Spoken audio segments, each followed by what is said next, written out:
हमने previous hello good morning everyone. हमने previous classes में डिक्लेयर किया था कि थ्रेड किसको कहते हैं, थ्रेड कैसे इम्प्लीमेंट करते हैं, थ्रेड के इम्प्लीमेंटेशन ऑफ वे क्या है।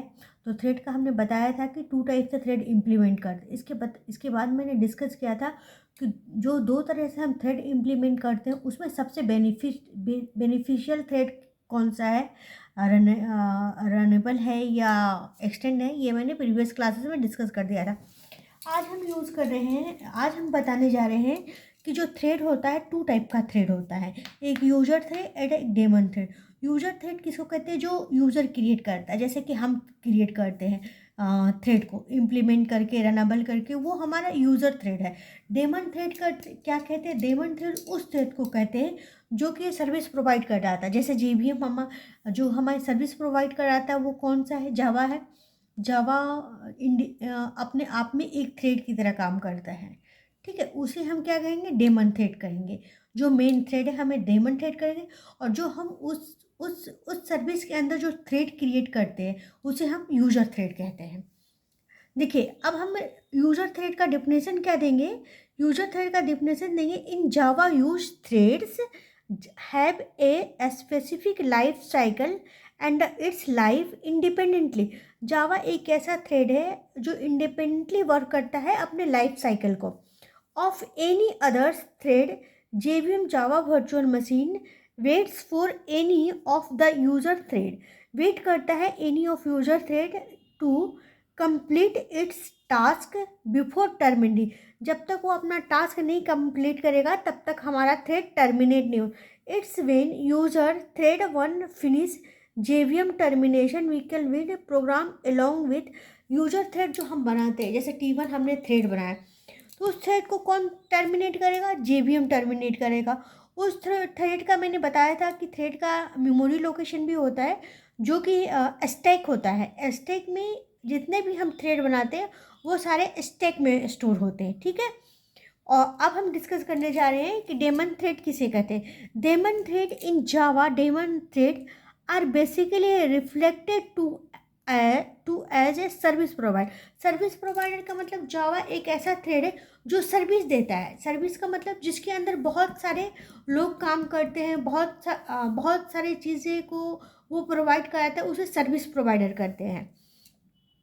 और मेन थ्रेड क्या है, उस यूजर थ्रेड क्या है, उसके अंदर काम करता है सर्विस के अंदर, सर्विस थ्रेड के अंदर।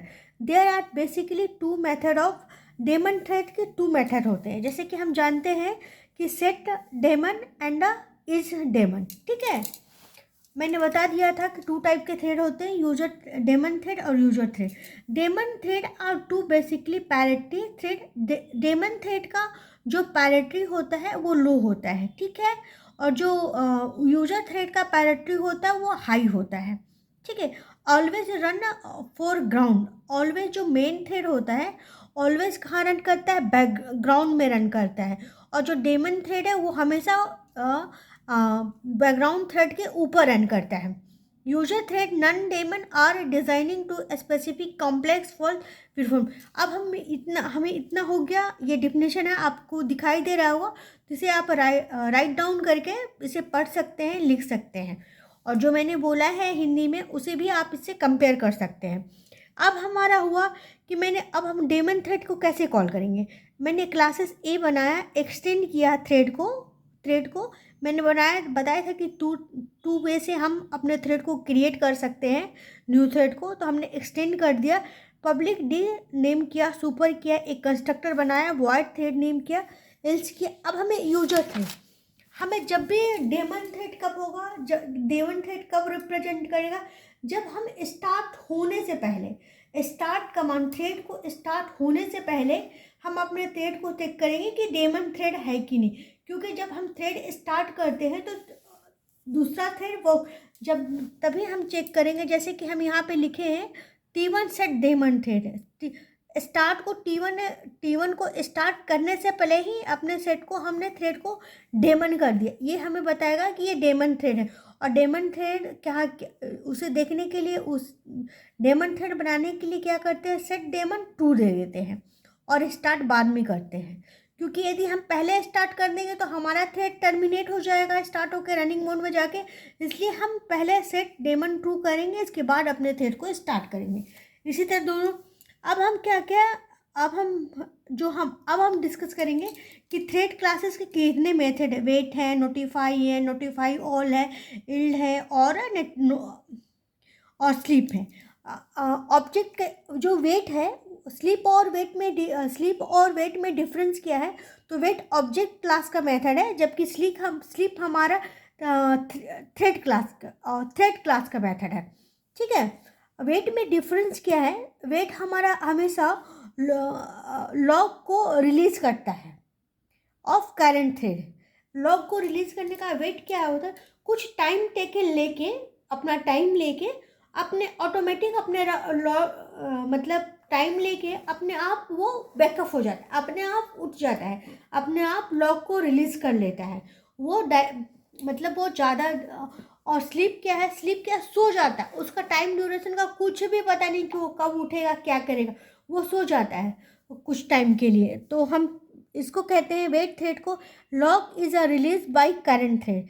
ये करंट थ्रेड जैसे इन्वोक करेगा ये अपने आप लॉग को रिलीज कर लेगा। करंट थ्रेड वेट कर रहा है कि जब भी मुझे कोई हिट करेगा मैं तुरंत अपने आप को ओके कर लूँगा और लॉग को रिलीज कर दूंगा। लेकिन स्लीप थ्रेड क्या करता है? लॉग को होल्ड करके लगता है कुछ टाइम के लिए। यदि हमने 30 मिनट 40 मिनट प्रोवाइड करा दी, जब तक वो टाइम पीरियड नहीं होगा तब तक ये लॉग को होल्ड करेगा। Here log is a hold by the current thread.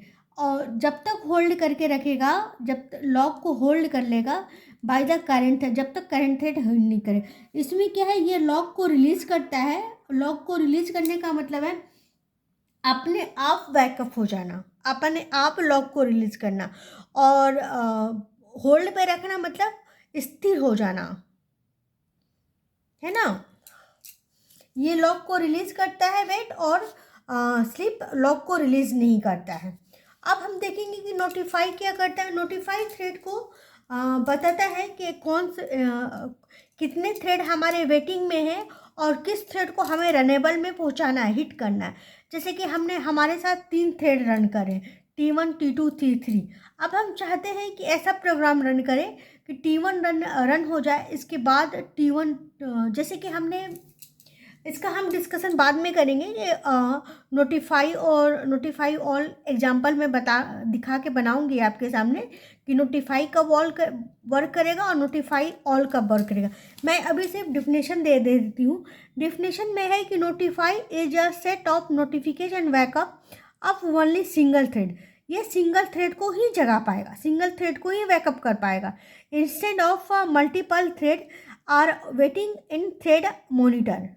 हमारा क्या है? मल्टीपल थ्रेड रन कर रहा है एक मॉनिटर, और ऑब्जेक्ट क्या है? उसे मॉनिटर कर रहा है। मॉनिटर जैसे हमने एक लॉग में एक थ्रेड बनाया T1, इसको नोटिफाई कर दिया। अब हमारा T2 भी लाइन में है, T3 भी लाइन में है, और T1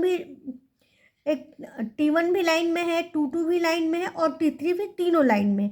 अब ये क्या करेगा? किसी भी थ्रेड को, एक थ्रेड को, जैसे किसी भी सब वेटिंग में आ गए, किसी भी एक थ्रेड को यह ब्लॉक कर देगा। ब्लॉक करना मतलब रनिंग स्टेट में चला जाएगा। ठीक है, मतलब रन करेगा, ब्लॉक करेगा। तो और ये रन करके क्या करेगा? रनिंग मोड में, ब्लॉक करके क्या करेगा? रनिंग मोड में चल जाएगा। नोटिफाई का मतलब हो गया हम सबको ब्लॉक मोड में डाल दी। ये देखिए, नोटिफाई हमने क्या, सब वेटिंग था, सब ब्लॉक में आ गया। भाई हम भी रन करना चाहते हैं, हम भी रन करना चाहते हैं, हम भी रन करना चाहते हैं। सब क्या करेगा? अब नोटिफाई ऑल क्या करेगा? किसी एक थ्रेड को रन करेगा पहले, फिर दूसरे थ्रेड को रन करेगा, फिनिश नहीं करेगा, रन करेगा। ईच एंड एवरी थ्रेड को रन करेगा और फिनिश एक साथ करेगा। ये जैसे कि हमारा एक प्रोग्राम हम लेते हैं, एक एग्जाम्पल मैं छोटा सा आपको दे देती हूँ। जैसे कि हमारा T1 है, T1 थ्रेड है जिसमें कि हमने फॉर लूप चलाया था। int i equal to 0 and i less than equal to 10 और i प्लस प्लस, है ना। और T2 में भी हम सेम यही काम कर रहे हैं, T3 में भी यही सेम काम कर रहे हैं। ये क्या कर रहा है? सबसे पहले T1 हम चाहते हैं ये क्या करेगा? ये हम चाहते हैं कि हमारा सबसे पहले T1 प्रिंट हो, फिर T2 हो, फिर 3 हो, और ये कैसे हो, इसका 1 इसका 0 हो, इसका 0 हो, इसका 0 हो।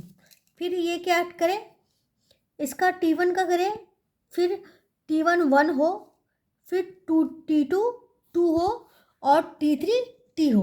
तो इस तरह हम प्रिंट कराने के लिए क्या करते हैं, थ्रेड में नोटिफाई लगाते हैं।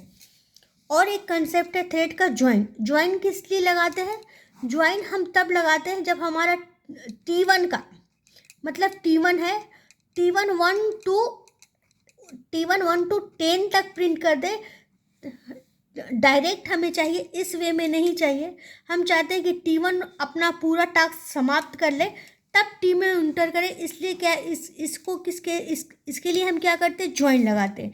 जैसे T1 है हमारा 1 to 10 तक प्रिंट कराया, फिर T2 है 1 to 10 तक प्रिंट कराया, फिर T3 है 1 to 10 तक कराया। इस तरह के वर्क कराने के लिए क्या लिखते हैं, हम ज्वाइन लिखते हैं। और हमें इस तरह का वर्क कराना होता है, T1 T2 T3 इस तरह का केस हमें देखना होता है, तो हम इसके लिए क्या लिखते हैं, नोटिफाई और नोटिफाई ऑल लगाते हैं। Understand? Thank you for watching my video. Please subscribe and like my videos और share regarding any interview problem and Java related. Please share my video in another student and another person Java related. Thank you watching.